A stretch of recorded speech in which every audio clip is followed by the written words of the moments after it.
Will start with the fourth unit, और fourth unit में single phase Motors हैं।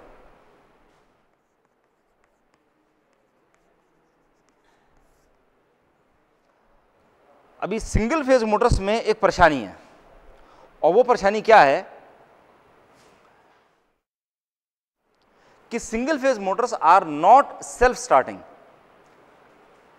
अगर आप उनको स्टार्ट करना चाहें, सिंगल फेज मोटर्स, देखो पहले तो ये समझो सिंगल फेज मोटर्स क्या है। सिंगल फेज इंडक्शन मोटर्स की बात कर रहे हैं। थ्री फेज इंडक्शन मोटर्स के अंदर क्या था, स्टेटर में थ्री फेज वाइंडिंग, स्टेटर में थ्री फेज वाइंडिंग और रोटर में स्क्विरल केज। ठीक, जो थ्री फेज इंडक्शन मोटर्स होती हैं उनका कंस्ट्रक्शन खाली इतना सा होता है, जो स्टेटर है, स्टेटर के अंदर थ्री फेज वाइंडिंग आपने कर रखी है, और रोटर के अंदर स्क्विरल केज बनाया हुआ है, केज पूरा बना करके हर तरफ से शॉर्ट कर रखा है, खत्म। आपको स्टेटर के अंदर थ्री फेज सप्लाई देनी है, उसकी वजह से रिवॉल्विंग मैग्नेटिक फील्ड बननी शुरू हो जाएगी, और रिवॉल्विंग मैग्नेटिक फील्ड जब बन जाएगी उसको फॉलो करने के लिए, उसके पीछे पीछे भागने के लिए रोटर स्टार्ट हो जाएगा, और इस तरह से मोटर जो है चालू हो जाएगी। सिंगल फेज इंडक्शन मोटर्स के अंदर क्या है, सिंगल फेज इंडक्शन मोटर है, उसके स्टेटर में there is a one phase winding, single phase winding है। ये थ्री फेज आईएम, ये वन फेज आईएम।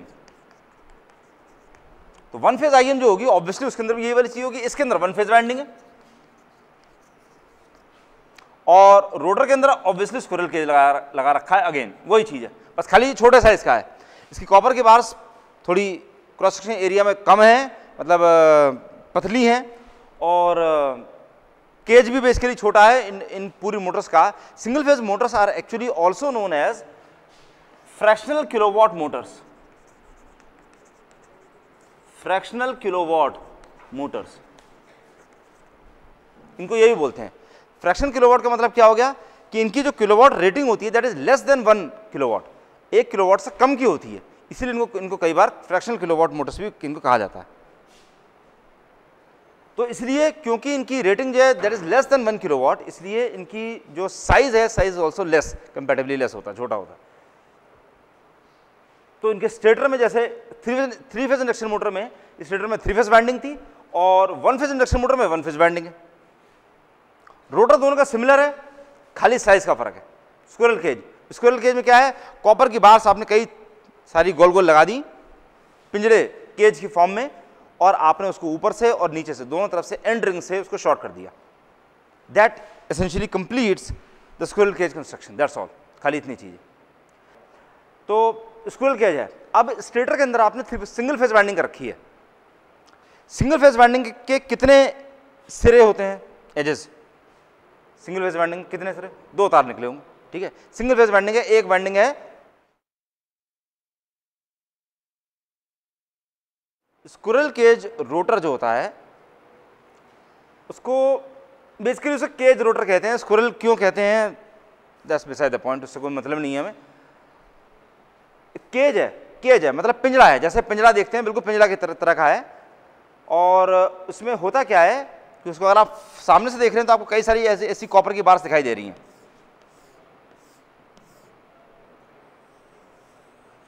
इस तरह कॉपर की बार्स कई सारी लगी हुई हैं, इस तरह की,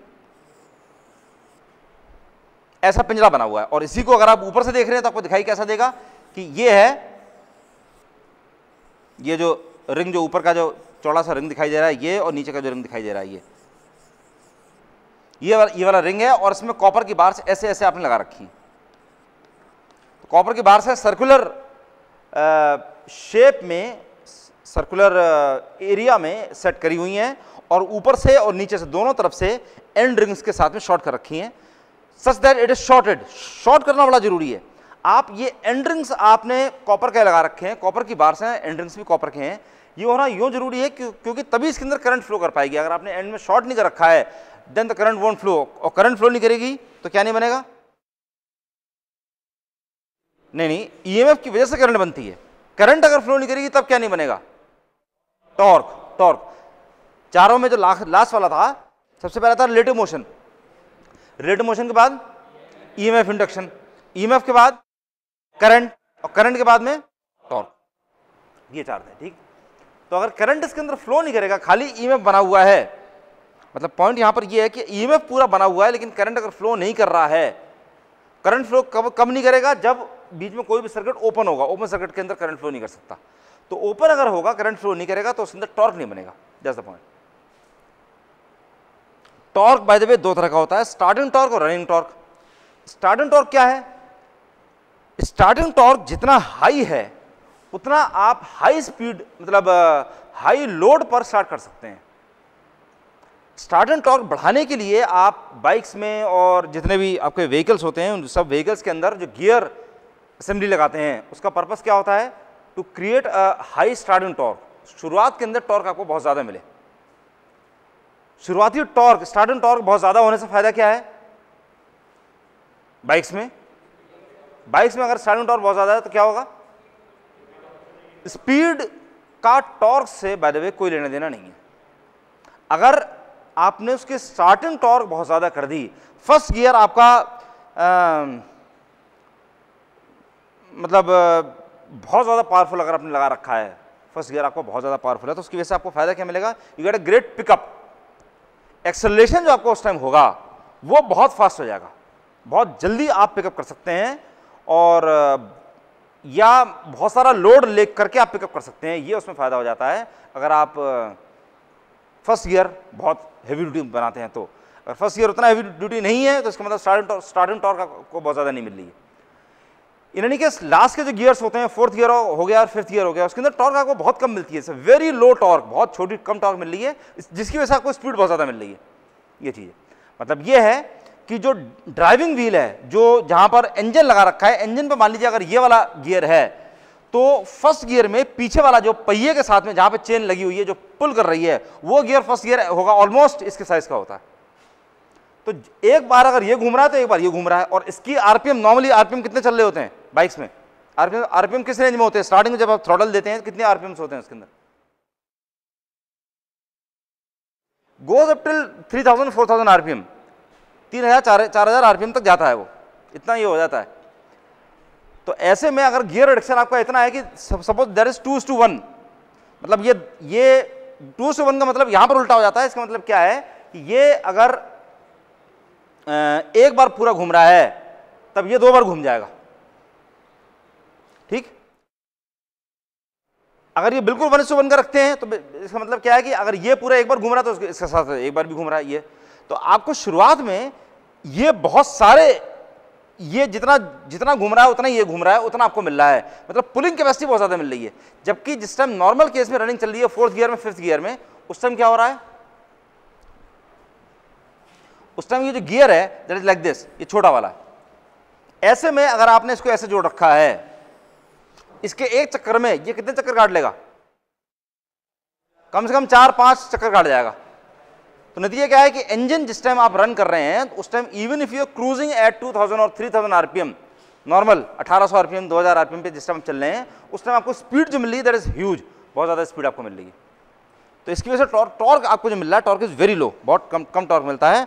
और जो हाई स्पीड बाइक्स जितनी भी होती हैं उसमें जिनके अंदर पिकअप की रेंज, किसी को बाय द वे जब ये पॉइंट आई गया तो मैं ये भी चीज़ पूछ लेता हूँ, पिकअप के बारे में किसी को ये आइडिया हो, पिकअप कैसे मेजर किया जाता है, कैसे नापते हैं? पिकअप किसका फास्ट है, किसका स्लो है, कैसे नापेंगे? पिकअप बेसिकली मेजर किया जाता है 0 to 60 km/h या 0 to 100 km/h इन कितने सेकंड्स, कितने सेकंड्स के अंदर 0 से लेकर 100 तक आप पहुंच सकते हैं। जो पहले की जो बाइक्स वगैरह थी यहाँ पे, हीरो होंडा CD100 और उस टाइप की बाइक्स थी, उनका जो पिकअप वगैरह था that was of the order of 0 to 60 km/h इन 14, 15 और 16 सेकंड्स के अंदर वो 0 से 60 तक पहुंचती थी, वो वाली चीज़ें थी।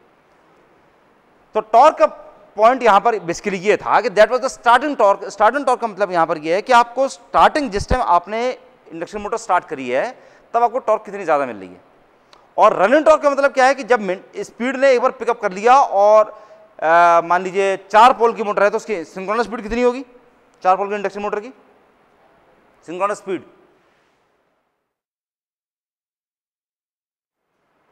वो 8 की होती है।